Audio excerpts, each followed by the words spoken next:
hear Gilles Tosello talk about his work with the replicas and making replicas in France in several major caves.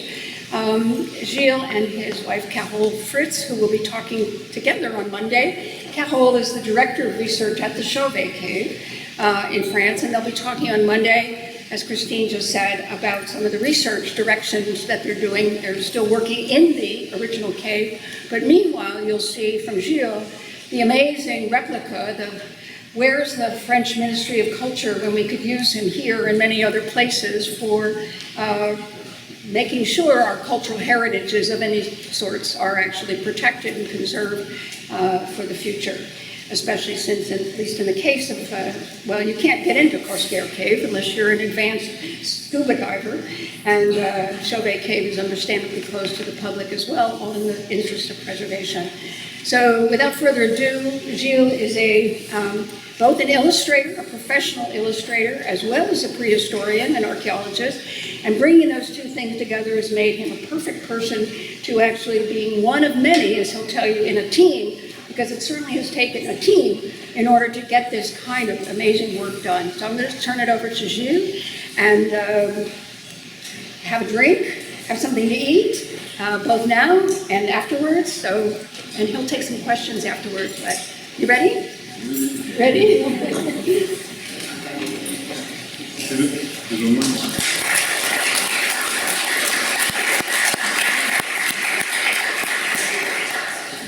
Is it possible to go to the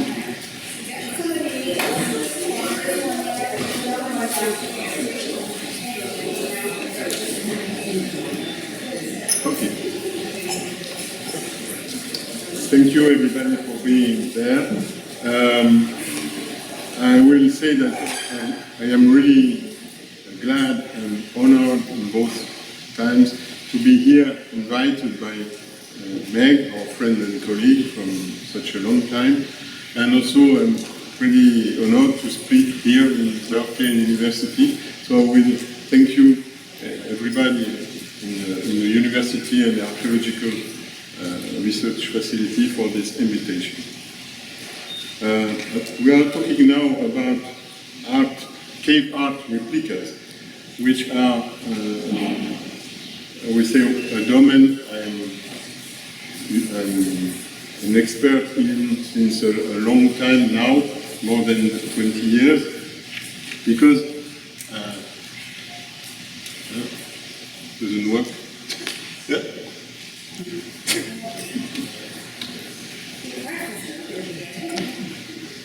It has to be. Thank you.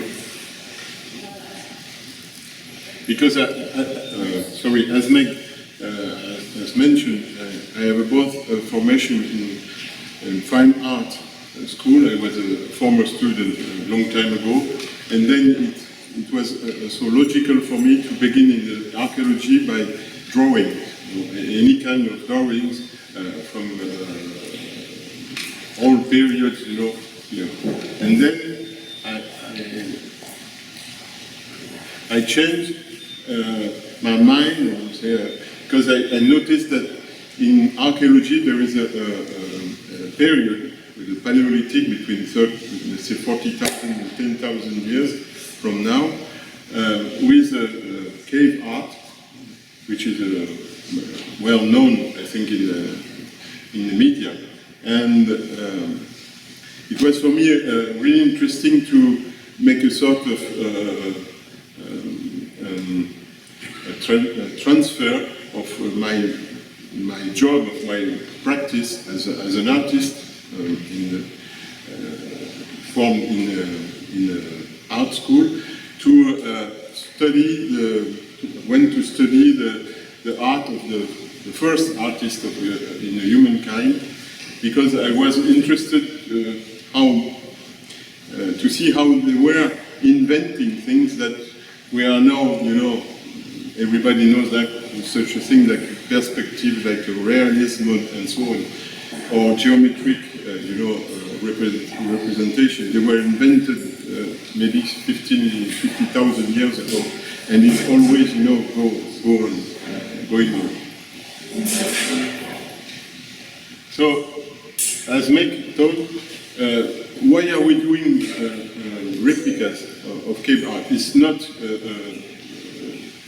a coincidence. It's more a consequence of different factors, different parameters, and above all, the extreme fragility of this environment, subterranean environments like caves, that are really, sensitive.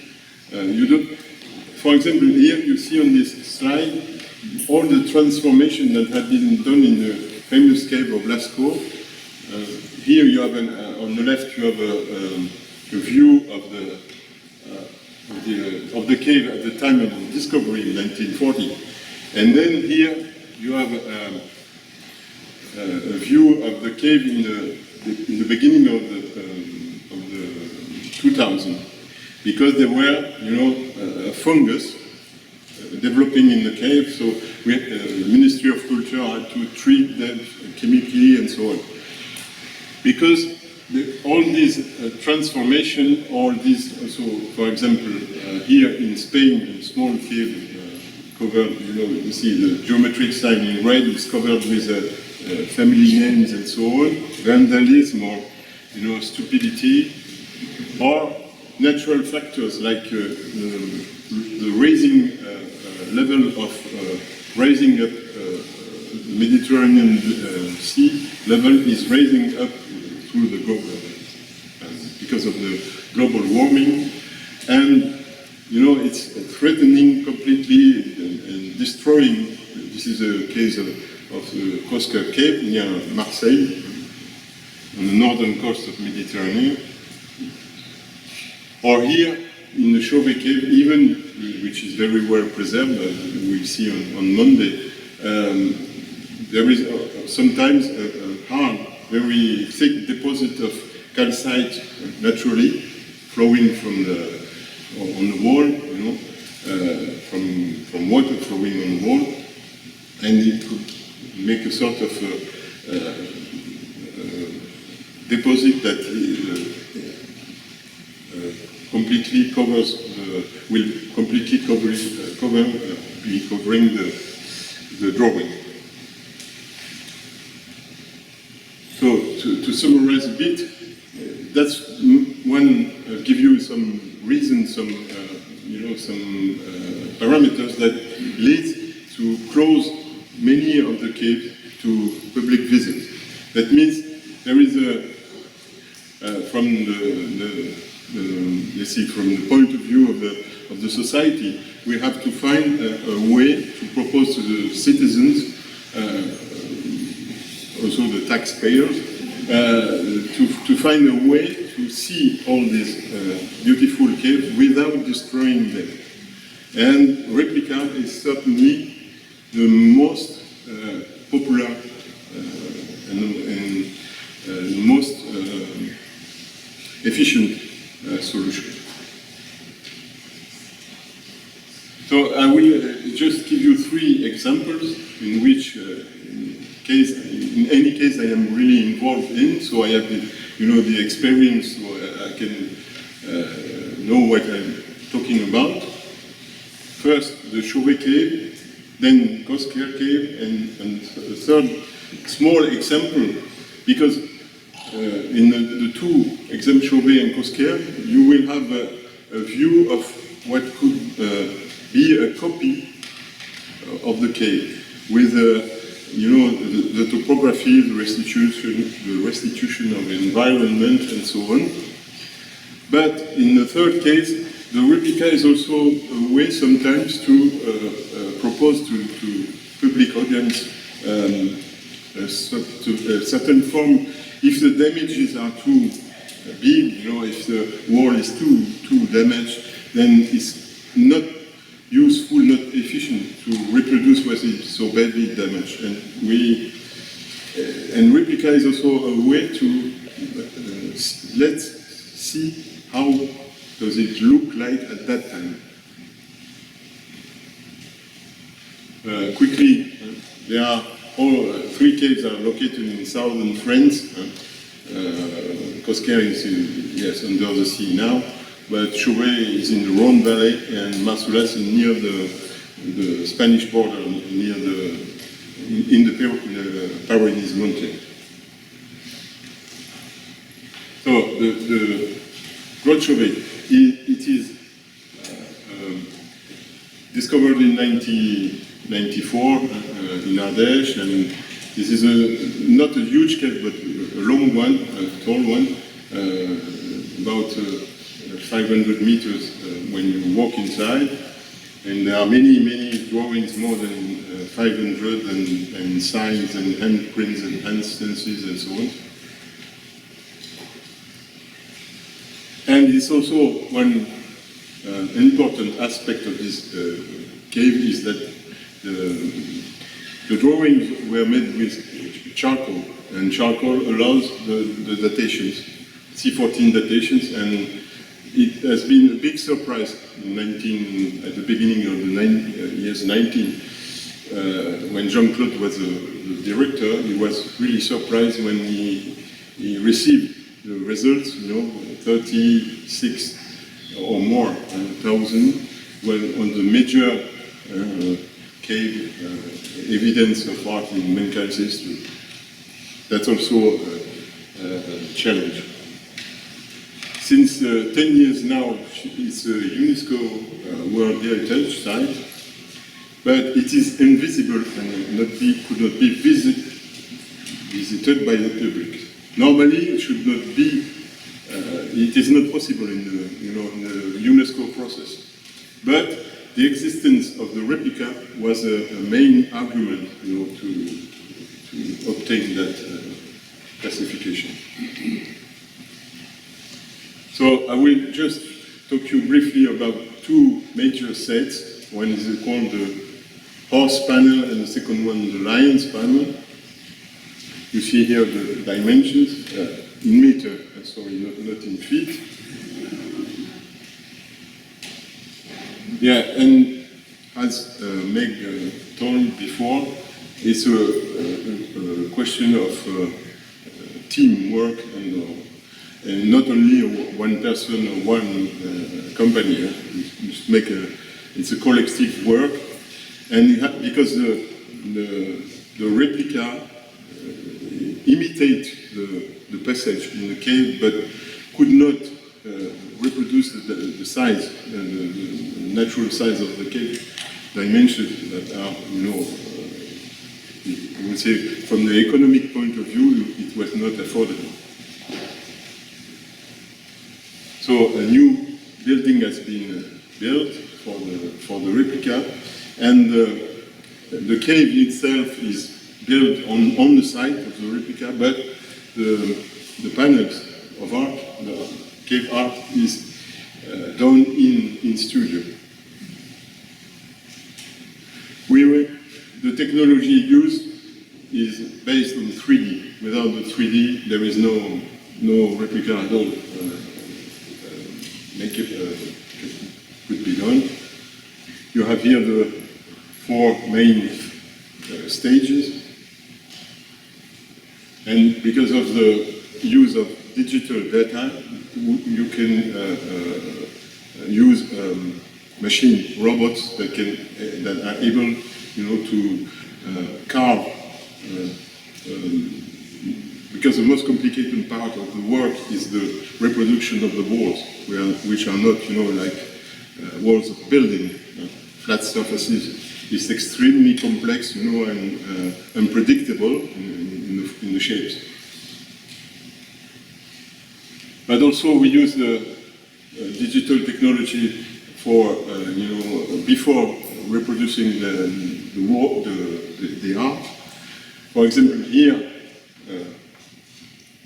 you see on this panel that you have remains of red paintings, but they are barely visible because they are covered with bare scratches and also these black figures that are really dominant. But using the enhancement, you can see better how was this partially the paintings, and you can see here felines, lions here.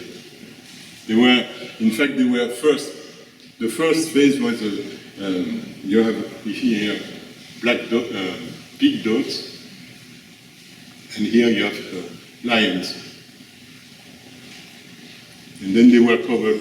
So in the studio, I had the opportunity, to make this first step of the panel, which is not so important in the process of making the replica, but for me and for us, it was interesting as a researcher in the cave to see how it looked like before the phase and the step of the black figures.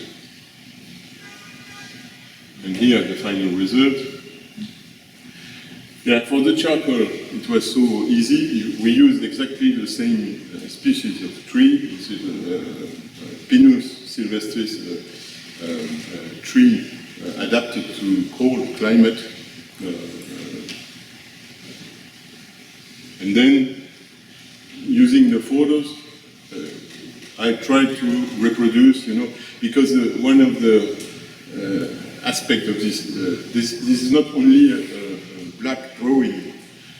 They were also spreading or shading, with the fingers to produce this gray that gives a sense of three-dimensional, gives some volumes to the drawing. And it could be very, very, smooth. It's difficult to really do that. And I was showing that to Meg because it's very difficult for me it's difficult to see that on the left you have the original drawing, on the right the work I've done for the replica, and after 10 years I would say that it could be better. Yeah, because you see there are so many small mistakes. Yeah. I suppose you know the game for the children. You see, look at the difference between them. Yeah, and we were particularly, proud at the end of because it was a huge work and really impressive also. And then the final moment, then you disassemble all on the panel and you put them on a truck to bring them to the site of the replica. And the cave was already, progressing. But it's very, very complex, to put, it's like a gigantic puzzle, and to take all these parts and bring them together. And again, then the last touch is the light. I mean, you have to be very, careful and very professional with the light to try to restitute also the ambience of the cave. For the main panel, difference for the lights. Okay, now I will talk to you about the underwater cave, the sunken cave, Cosquer, near Marseille. You see, this is the actual landscape at the surface. The Grotte Cosquer is 37 meters, down. But it was not the case at the time of prehistoric artists. They went, of course, walking inside the cave because the coast at that time was 135 meters. The sea level was 135 meters lower than today. That means that the coast was 5 kilometers southern from the actual coastline. And it's a sort of, coincidence that this part of the cave is preserved because, as you see here, if the cave has been horizontal, then nothing will have survived. So none of the drawing would have been preserved. Yeah, it's the actual entrance of the cave. You must be a professional diver. And also, one thing is, another each cave has its own, personality, and this one, unlike the Chauvet cave, is a small one with small galleries, and you don't have any visibility to see you look at the person here, diver here. Here you have 60, I would say 60 centimeters, not only 1 meter between the ceiling and the floor. And also you have a lot of what we call engravings that are incisions made with a flint, or normally, or could be also with the fingers. And in fact, with the patina, it's very difficult to see if you don't have any light coming from the side, any angle light. All these, parameters are difficult if you think to present a public presentation, then it's pretty complicated.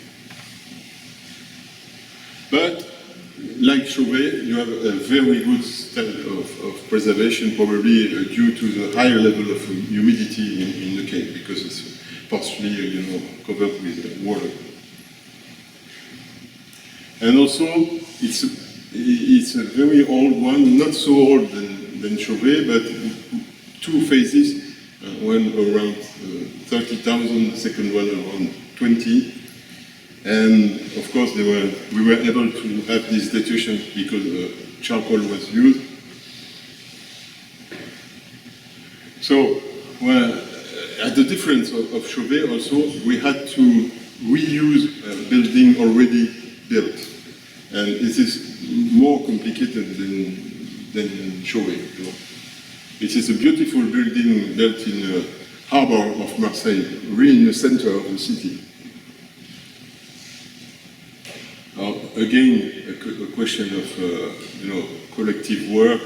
Mainly the same companies were implicated in both replicas, and the funding is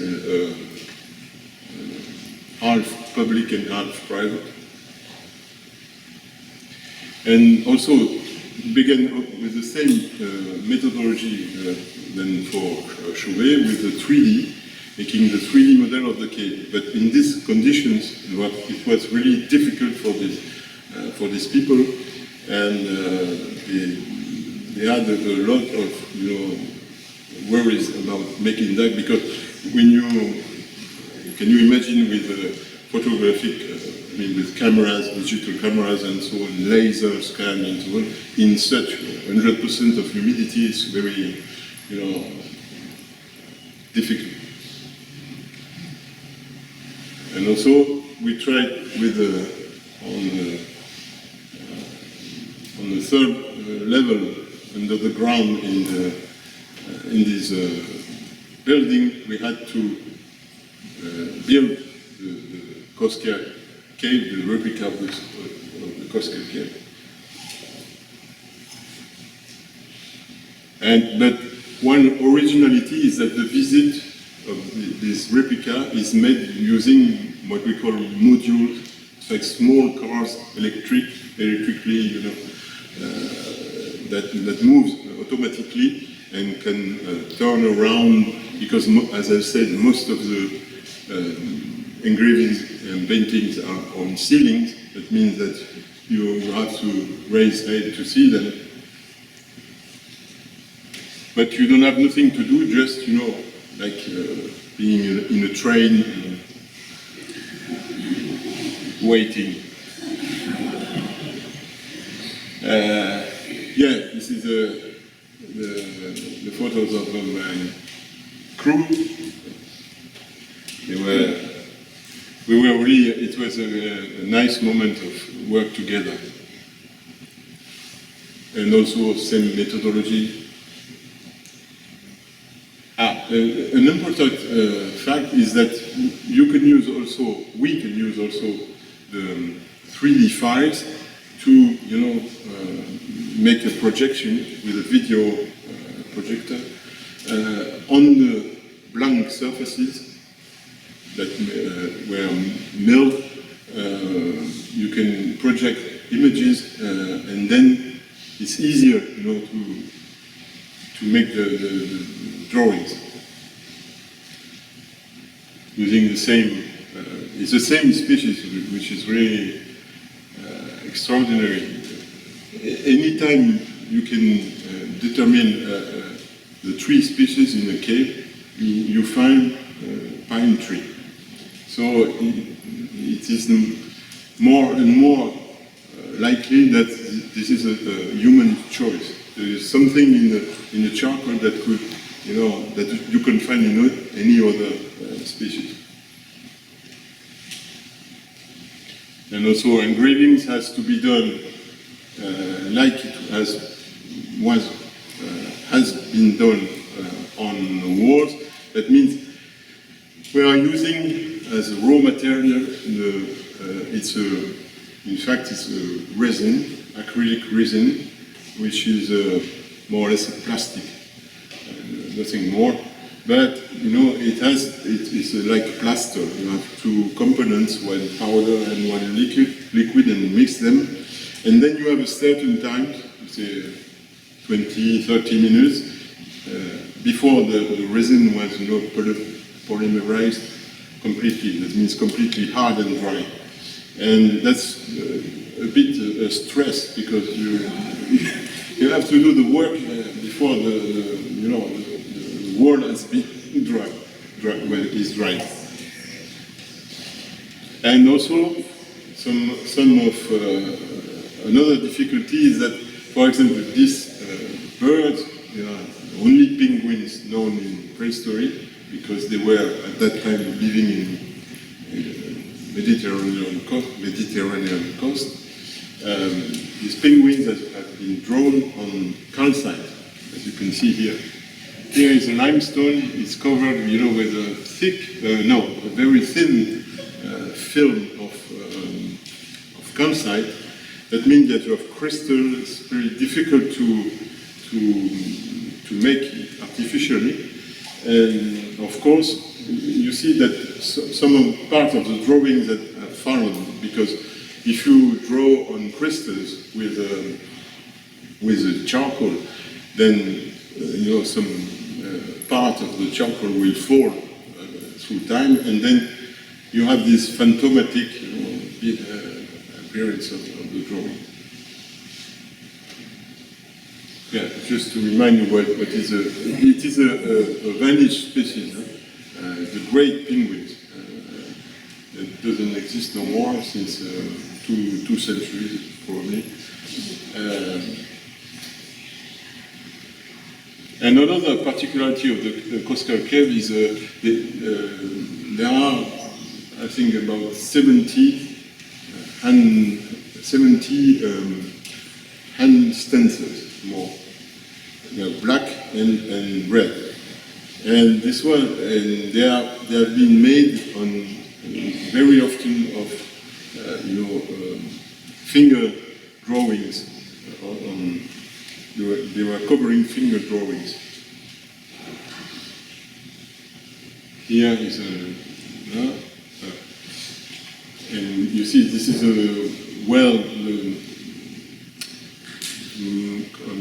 the most famous hands of the Cosquer Cave had been done with using clay. The clay has been here taken in sort of a crack of the rock, filled with clay, natural, and then you put it in your mouth and you spit on the wall. Yeah, this is my try to restitute the technique, which is not really, I don't like the idea so much. But there is another particularity of these hands. Some of them, you see, they have been made folding the fingers. We don't know exactly why, but you see, they look more like a bear horn or bear or animal leg than a hand, a human hand. And the second on the right has been completely, scratched at prehistoric time. That means the symbol has been destroyed, which is the symbol of the hand has been destroyed by people and probably others. And we don't know exactly what is extremely rare in prehistory, in cave art. Normally they add figures on top of each other. It gives us a sort of palimpsest. But destroying something, such a symbol of humanity is pretty rare. And also the geology of the cave is really, very rich, and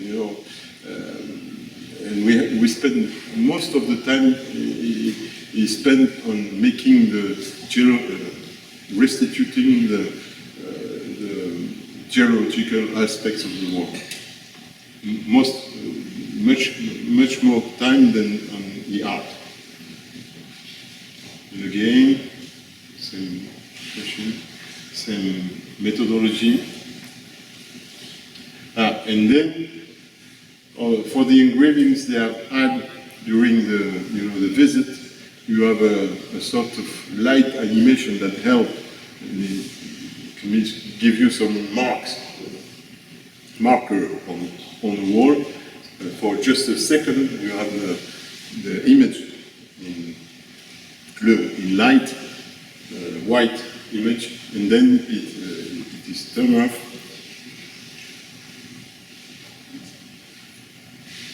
So, and the last example is a very modest cave, completely different. It's not well known.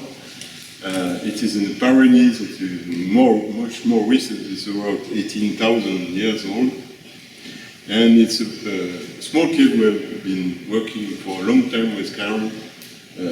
Meg knows very well the cave also. But it has been discovered at the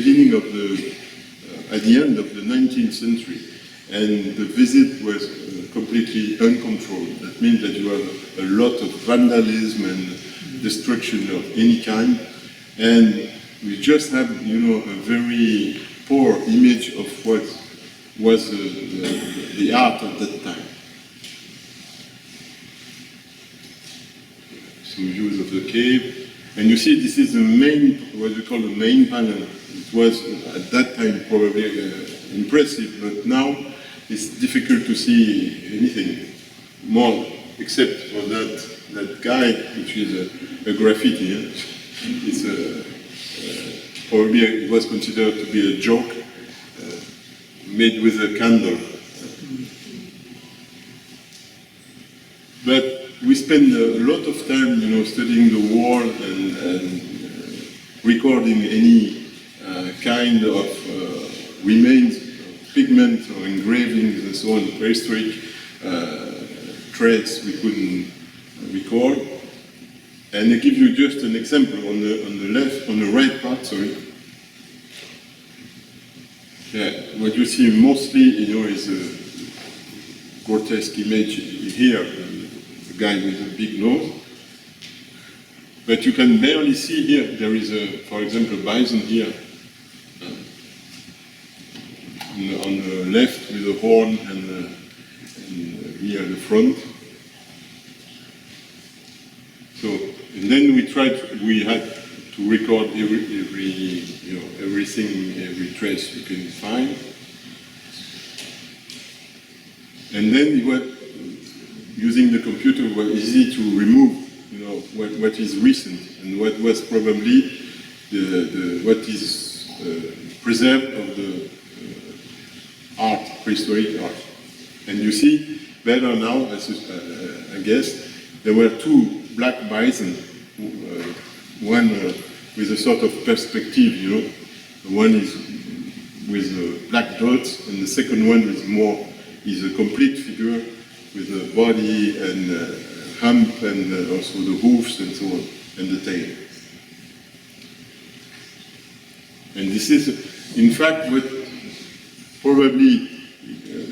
was the world at that time, what the people made and looked at 18,000 years ago. You see the difference. So it could be also a way of presenting, replicas to the public. Yeah, and this is the complete panel in exhibition in France. So thank you.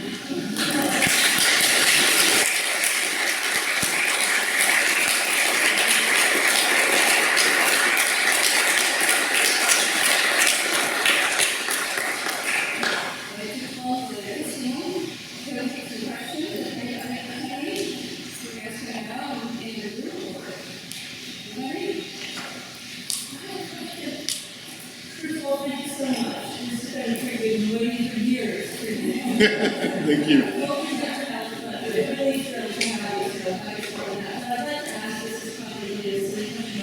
Are there ever any planks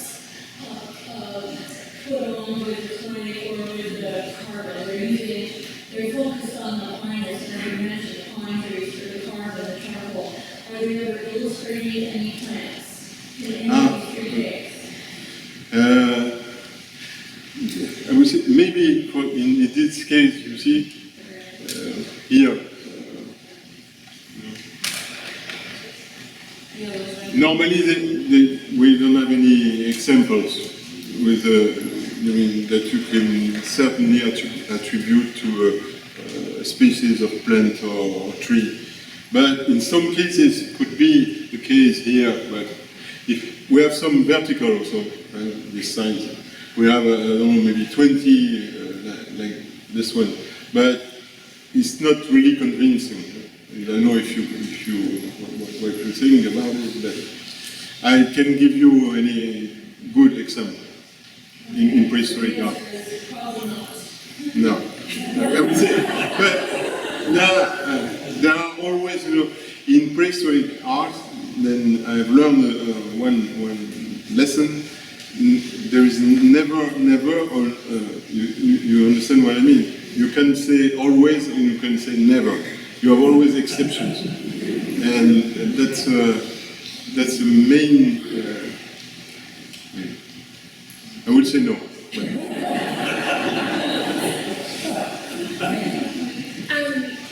Thank you, this is beautiful.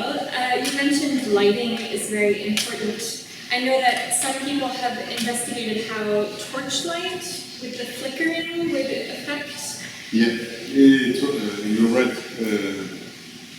For making the replica, we use only, modern light, electric lights, and so, because it's impossible to work with a flickering light. Yes. But you're right on that point. That means that we see the art like they have never seen before. And that means in Chauvet they are proposing some visits with a torchlight. It's a fake, of course. LED light, flickering, imitating the flames. But it's interesting. But when I visit with such a kind of torch, you see it's completely different, and it's very difficult to see because I know what is on the wall, but if you see only with the torchlight, it's completely different. The shadows are more dark, and it's unusual. But it's important also. Thank you. Yes. You covered something like 20,000 years. And over that huge amount of time, you notice the differences and like the materials people are using and techniques and things like that? Or does it feel like this is a tradition that is really maintained over a huge amount of time? Yeah, I would say more than techniques, there are some individual personality. Some are really exceptional artists, outstanding, and some are, the quality is not comparable, like any periods of humanity. But what is always the challenge when you make the replica is, you know, that they had this power on the gesture. They were not hesitating. They were only, you know, taking the tool or the charcoal and just draw. They don't.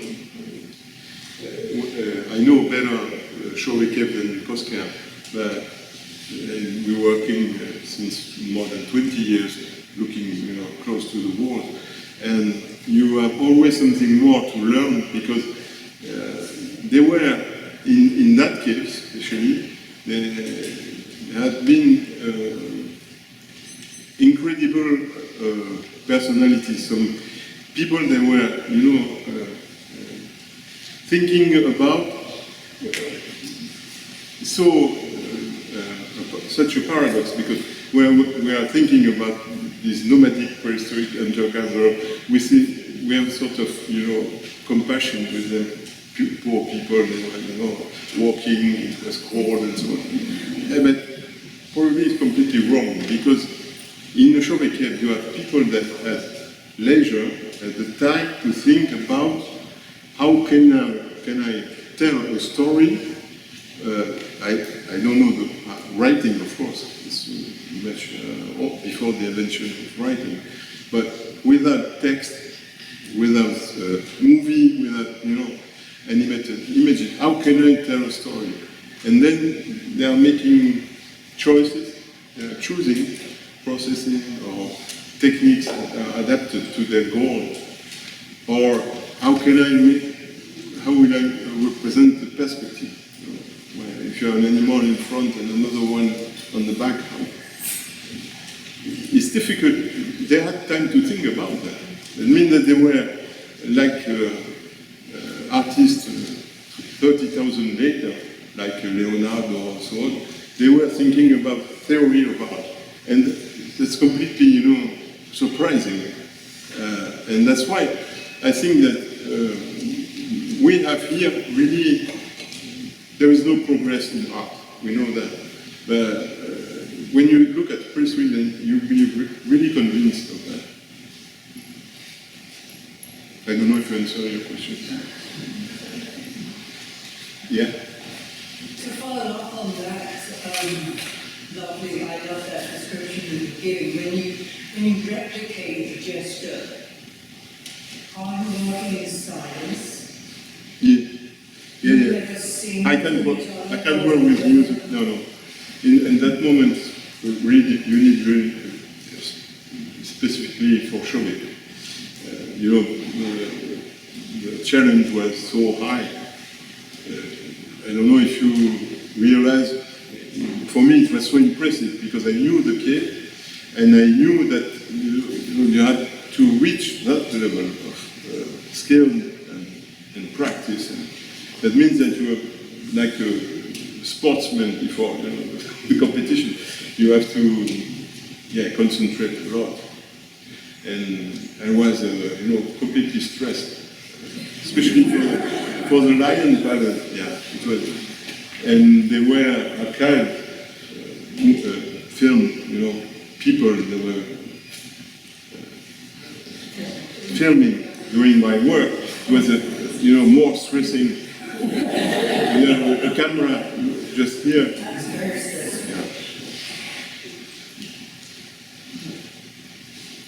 For accessing the cave in water, can you just talk a little bit about what that was like, the approach to the cave, and how much you get the equipment in, and how long you stay inside? I am not a diver, so I was not allowed to dive, of course. And we worked only on photos and 3D model that was complete at that time. And the 3D models, when it's well done, which was the case, then you can see a lot of things, even more than, because in the cave, for example, in Chauvet, it is not allowed to go at the foot really of the walls, because you have bare prints preserved and so on the clay. So you can't walk, you can be close to the wall. But if you look now, the digital technologies are, you know, really efficient, and the high high definition photo are really incredible. That means on the screen of this computer, then you can zoom in and search the information that you can't see in the cave. It's extraordinary, in fact. No, it was pretty hard because what is important, we're talking. I was talking mainly about artists, techniques, and so on. But what is really important in the replica is also for the public to restitute the atmosphere, the ambience of the. Is it a large chamber or a narrow gallery, and so on. We have to find tricks to transfer or transform the initial space, the original space of the cave to a public space, especially with the modules and so on. It's completely modern, but you have to make it as faithful as possible to make the people, how do you say, éprouver, ressentir. Yeah.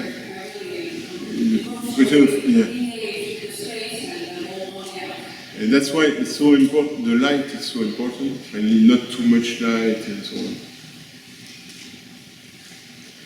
But definitely the Cosquer Cave is a challenge. And it's also, in this case, the replica is completely, has found a function, because the cave, the original cave, will probably disappear, because nobody can, stop the rising of the sea level, and will be maybe 1 century more, we don't know exactly, but. Yes. So along those lines, there's a virtual reality experience based on Chauvet. It's called The Dawn of Art. And I'm wondering if you've actually experienced it and if you think they captured virtual reality, VR? Yes, like with a virtual reality headset. I don't know how to answer, because I'm part of this population that can't give me, don't feel comfortable with that. But I'm sure it is helpful and probably an experience. But I've tried many times. I can't afford more than 2 to 3 minutes. You try? I think it's one of the best virtual reality experiences for archaeology that I've seen. It's available. Where was it, in Paris? No, I have one of these Oculus Quest headsets, and I just downloaded it from the internet. Yeah. Was able to experience it. I thought it was very good. I didn't know it was possible. Yeah. Yeah.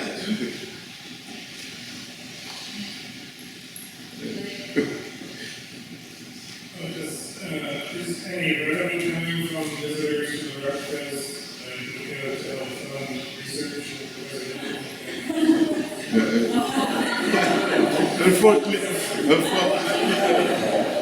Unfortunately, no. Zero. Yeah. Can you talk a little bit about the 3D technology that's using, and you're a consumer of that 3D creation, I mean, Suez was done a long time ago, the technology has changed a lot since then. Yeah. So can you just talk a little bit about, you mentioned for cameras and lasers, so assuming anything lasers and photogrammetry, can you say a little more about No. what you use that? This is a combination of both. We were using for, the most recent is Cosquer.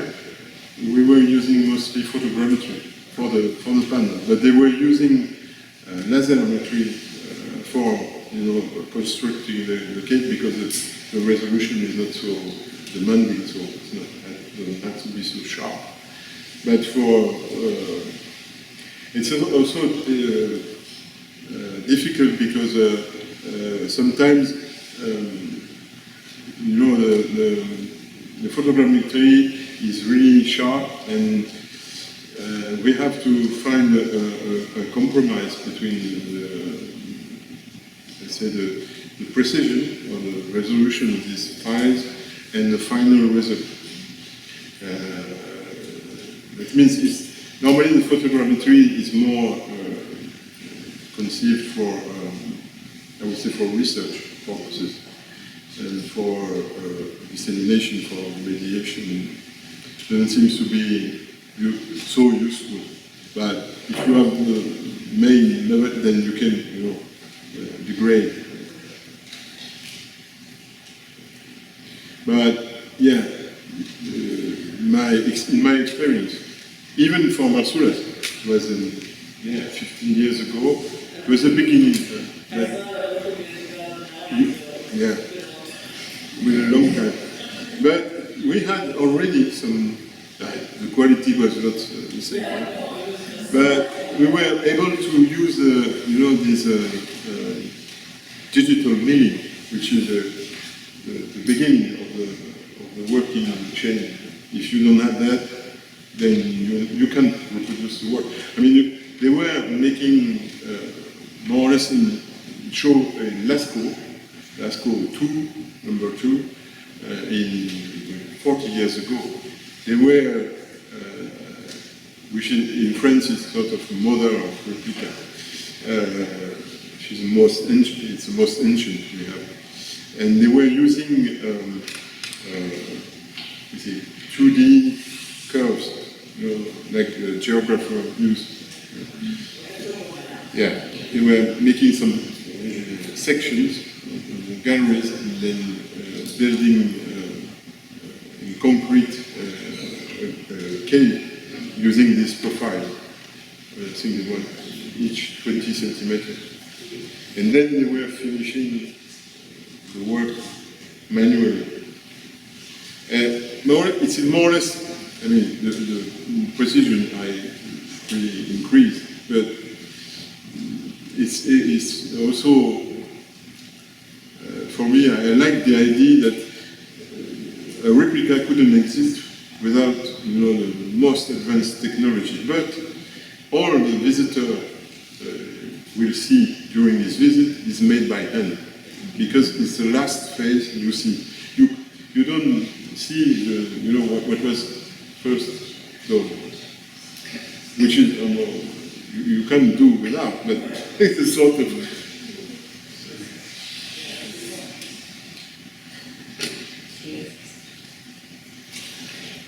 When we talked, you mentioned that you've been working with Miriam Kohler, and probably others, on acoustic aspects of the cave. What's been the experience, the successes, and the challenges of trying to create an acoustic ambiance in these very different materials? I would say it doesn't work because the material are completely different. Everything is changed, so it doesn't work. But acoustic is not a technical, in my opinion, because it's so. They are also conceived as more mass visit sites. That means that, for example, in Cosquer, there are more than 1 million visitors see this a year, which is nobody was able to predict that. But apparently, the fact that it's in the center of big town, and the fact that you just sit and wait, people are lazy, especially the young. They're so satisfied to see and watch. But can you alter the soundtrack, whatever that might be, whether it's coming in through headphones or speakers within, change the character of the sound by sort of pre-acoustically adapting to the acoustic signature of the original cave? You mean, is it possible to restitute that? No. No, I don't think so. The Stanford team is working now in Chauvet. This will be the next year that Carol will talk about on Monday. But they are trying, because the cave is preserved because the entrance has fallen down almost 30,000 years ago. That's why it's well preserved. But, you know, in the meantime, also we are seeing calcite deposits on the walls and on the floors and so on. And it's changing, you know, the reverberation and circulation of sound and waves and so on. That means that they have first to restitute, this is also a miracle of digital technology. They are able to restitute the cave with, you know, open entrance. And they are working on that now. We don't have any results for the moment, but it really is we are, you know, attending that, because not only for music, because of the first time thing is music, especially when considering the voice, human voice, when someone is talking in one chamber or making fire, you know, or such a kind of you know, daily activity, are you able to hear from the other chamber and so, or if you whispering, or if you singing and so on, or if when a bear was in the cave, you yeah. When you hear, it's too late. No, but the sound.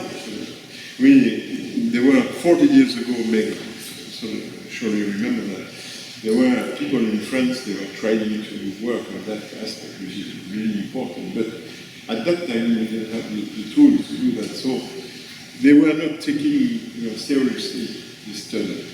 So, they were completely nuts, you know, singing in caves and, you know, recording and trying to find hotspots, because they were.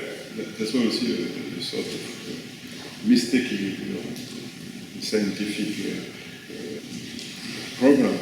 They were very, before they were convinced that they were in cave, precise location with precise, you know, very good conditions for acoustic, and it's more complicated than that.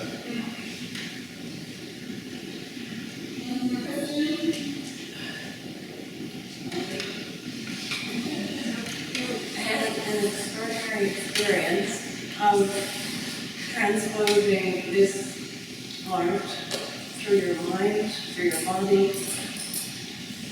spatially, tactile, color, all of these things over a long period of time. So you had a very intimate interaction with this art. In the process, did you arrive at any new interpretations that were different from the literature, or like that? Or did you have any revelations? Yeah, what could be the consequences of interpreting art?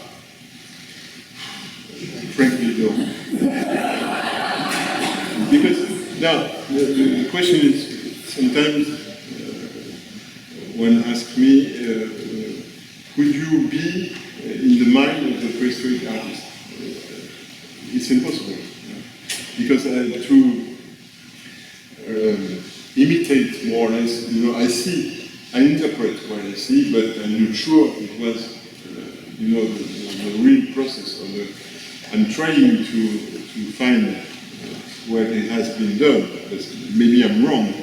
You know, it's always, sometimes it's very complicated, especially if you have, you know, superimpositions. Then you have to study a long time before to know. I think it's better to follow the chronology of the events. I try to always to go to the, let's say, the Virgin War, without any drawing. What was the first figure drawn, and the second and the third and so on. But sometimes really you don't know. There are so many, and it's confusing, and so I make choices. I have to decide. And also, what is in gold is a final result. It's not, I don't have, maybe I don't have enough time to, because we are in the schedule and we have to finish at that date and not 1 week later and so on. So, but I understand your question. Maybe I'm not realizing exactly, but I have the feeling sometimes to know better. When I look, I told you that in the cave, sometimes we are like a distance from the wall to see the pages. It's extremely frustrating because you have, the temptation to go closer, to see better, but you can't. That means each artist in the past knows that when you copy, you learn. And in the 19th century, when you were a student in the studio of an artist, then you had to go to Rome or Athens, and you spend weeks and months copying the ancient masters and so on. Because you learn something for yourself. In fact, that you copy, you try to imitate the gesture, and sure, I learned for myself from these very ancient artists, anonymous completely, and completely forgotten. But